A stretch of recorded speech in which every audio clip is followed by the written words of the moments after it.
These boys will tell you, it ain't about the scary boys. It's not about the scary wingers. It's about the misfits, the blokes that are dyspraxic, that can't control their own feet and their own elbows in mauls and stuff, like toe treader honours. Yeah, Chrissy Halafia was horrible. There I mean, is. and he was at Quins when I was there. And to be fair, in training, he would never touch anyone. He was fine. He would be like this.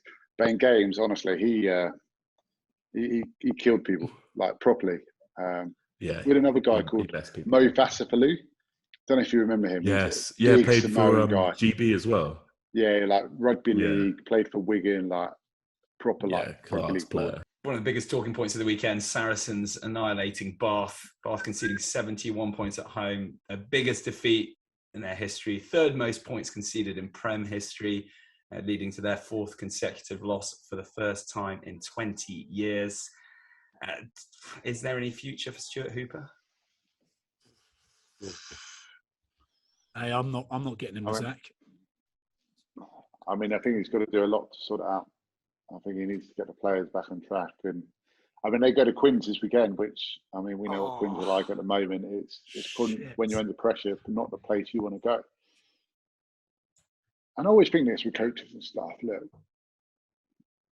at the end of the day, they've got to put a thing in place, but the players have got to go out there and stand up. And fair play to Sarries. I think they turned it on, didn't they, this weekend? And I think people were wondering when they were going to click, because they were getting results, but they weren't. And then this weekend was, and like we spoke about earlier, I'm sure that Monday morning was quite tough for all those Bath players, unfortunately, because look, as much as it was on Stuart, it's on all of them as an organisation, and you can't be pointing the finger and saying it's him and he's got to go. As players now, more than ever, you have to stand up. And there's a thing we used to speak about is don't have corridor kind of creeps and corridor conversations, because that's when things get out of hand. I know we've joked about kind of those meetings, but if there's stuff going wrong there, then they've got to kind of stand up and address it together. I think they need a circle of trust. They need it one, now. Yeah. Get in circle of trust. They've had a circle of trust, I reckon. But yeah, that's imagine coming in on a Monday morning after that. That would be difficult to take. You're panicking all weekend waiting to come back in. But they just looked like they give up, you know? I mean, what was it? It was 45-0 at half time. So you see them come out, and I think they scored, didn't they, after half time? They came out and did all right and actually scored a try. And I don't know what his name is, but you can't be celebrating to the crowd when you're 45-0 down, you score a try, but one of them did. Oh, mate, don't do that. But get back and just go, right, here we go again. But then they don't. They lose it, and then you lose momentum of the game, and you're just under the pump. And like as Chris said, like, fair play to Sarries. Like, they were so smart. Just little things like which Bath were switching off to, like that little quick tap they took, and they looked like they were going to do that when the hooker smashes up, and they just do that little hands down the side. Simple little things like that, where you could say, yeah, okay, it's Bath switching off, but Sarries are pretty smart around those little things as well. So they look bloody sharp. And there's a few boys out to prove a point to Eddie Jones with the squad, you know, that he selected, and probably put their hand up again as well. Max, you played against them recently, obviously, and you played there as well. You know, what do you think is leading to this kind of run of form? Hard to say, man. Like, I thought when they came down to us, they played some really good rugby, but I mean, maybe we're struggling for form as well, I suppose. But it's a weird one, isn't it? Because on the team sheet's unbelievable. Like, that Bath team is very strong. A lot of like up and coming England guys.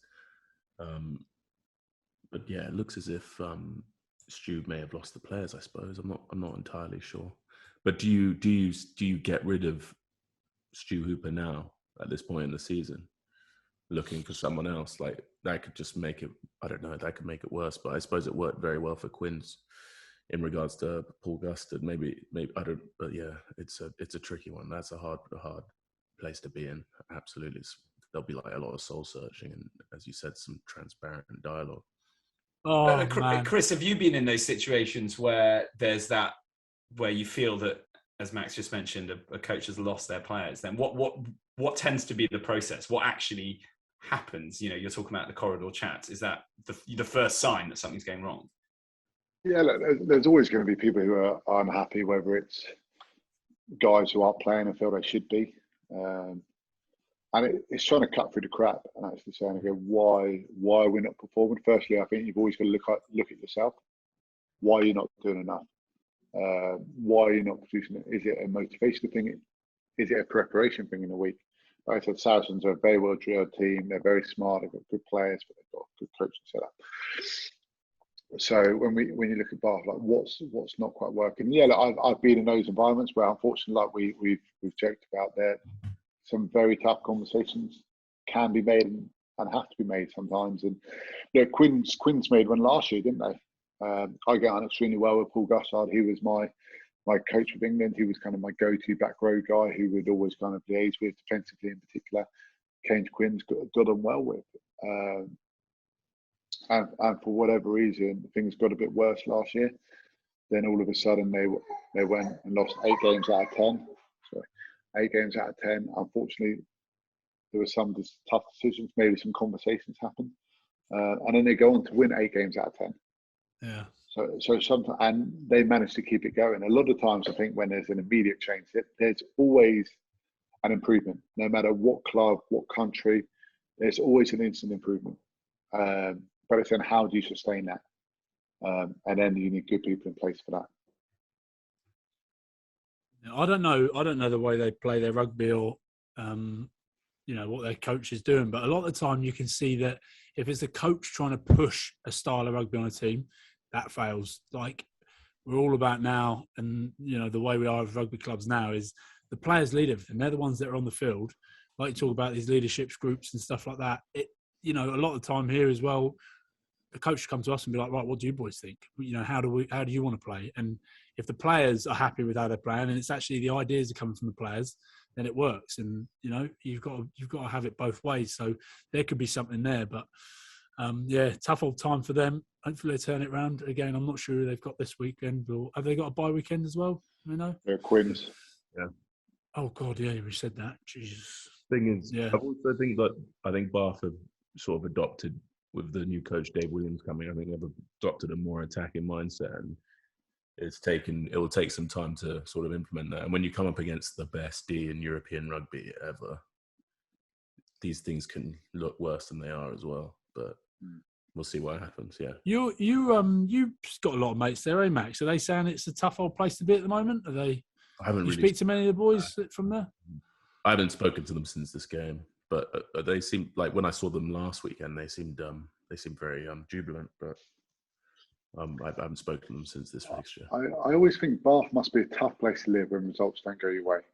It's a small city. Everyone knows rugby. I imagine the players walk down the high street and it's a bit of a bad place.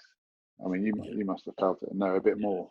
It's an incestuous place because it's just so tight. Like it's just so small, and like everyone's always talking about the glory days, and it's just not quite happening. And they can see that there's the caliber of players they've got that represent the team. It's just they're a fickle bunch at times, but aren't all fans. Do a lot of the boys live in Bath then? Do they, or do a lot of them live outside, like, and just travel in? Because it is tiny, isn't it? It's a small little city. Most of them live in there? A bit outside, yeah. There's like a few villages outside of Bath as well. But like Bath city centre's small, but itself it's like a population of 85,000 or so. But there's a few guys who live around it, like Trowbridge, Bradford. Like there's other little spots, yeah.